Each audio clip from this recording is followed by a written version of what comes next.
ৰূপহীহাটত খিলঞ্জীয়া অসমীয়া পৰিয়াল এটাৰ ওপৰত অনা অসমীয়া ব্যৱসায়ীৰ দাদাগিৰিক লৈ তীব্ৰ প্ৰতিক্ৰিয়া। ৰূপহীহাটৰ ভকত গাঁৱৰ নিৰ্বাসী ভাস্কৰজ্যোতি বৰাৰ গৃহ নিৰ্মাণৰ কামত বাধা প্ৰদান কৰাৰ অভিযোগ উঠিছে তেওঁ ঘৰৰ ভাড়াতীয়া হিচাপে থকা এজন অনা অসমীয়া ব্যৱসায়ীৰ বিৰুদ্ধে।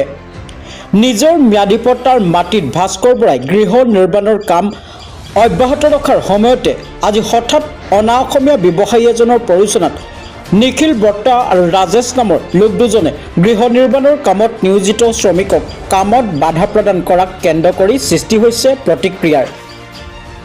অসমীয়া যুৱকসকল একগোট হৈ অনা অসমীয়া ব্যৱসায়ী দুই অঙহী বঙহী নিখিল আৰু ৰাজেশৰ বিৰুদ্ধে ৰূপহীহাট থানাত এজাহাৰ দাখিল কৰে। এই ঘটনা সন্দৰ্ভত নগাঁও জিলা বিৰলাচি থানাকো অৱগত কৰিছে ভুক্তভোগী অসমীয়া পৰিয়ালটোৱে। নিজৰ ভূমিতে আজি অসমীয়া পৰিয়াল এটাৰ ভাবুকিৰ সন্মুখীন হোৱাক লৈ সৰব হৈ পৰিছে স্থানীয় লোকসকল।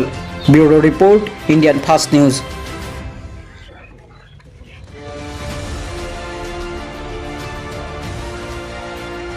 অনা অসমীয়া আহি পেলাই আমাৰ ইয়াতে আমি নিজৰ কনষ্ট্ৰাকশ্যন কাম কৰি আছোঁ। আমাৰ কনষ্ট্ৰাকশ্যন কোম্পানী আছে, এয়া মোৰ নিজৰ মামা, ঠিক আছে।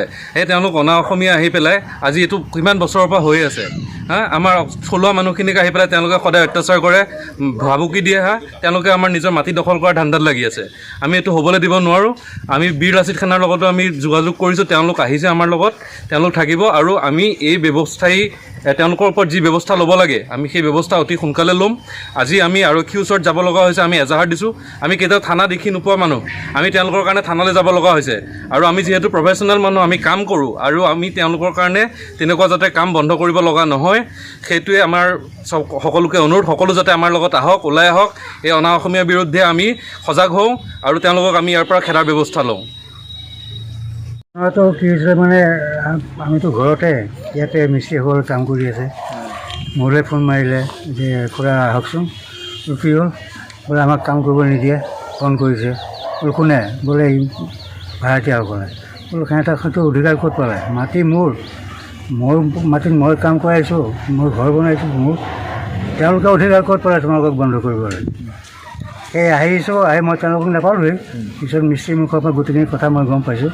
পাই আমাৰ ভাগিনহঁতক মই ফোন মাৰিলোঁ, তেওঁলোক আহিলে, আহি গোটেইখিনি আলোচনা কৰি আমি তেওঁলোকো থানালৈ গ'ল। থানাত কথাখিনি আলোচনা কৰাৰ পিছত থানাই ক'লে যে এখন এজাহাৰ দিয়ক। সেই সময়ত তেওঁলোকে গোটেই বস্তুখিনি তাৰপিছত এজাহাৰত লিখি দি আহিছে। মানে এনেকুৱা ভয় ভাবুকি দি থাকিলে। আপুনি এনেই কি কৰিছিলে? মই আগতে আছিলোঁ, এতিয়া বৰ্তমান ঘৰতে। মানে ইয়াৰ স্থায়ী বাসিন্দা? মোৰ স্থায়ী বাসিন্দা, সেইখিনি মোৰ নিজৰ মাটি। তেখেত আমাৰ স্কুলৰ প্ৰিন্সিপাল আছিল।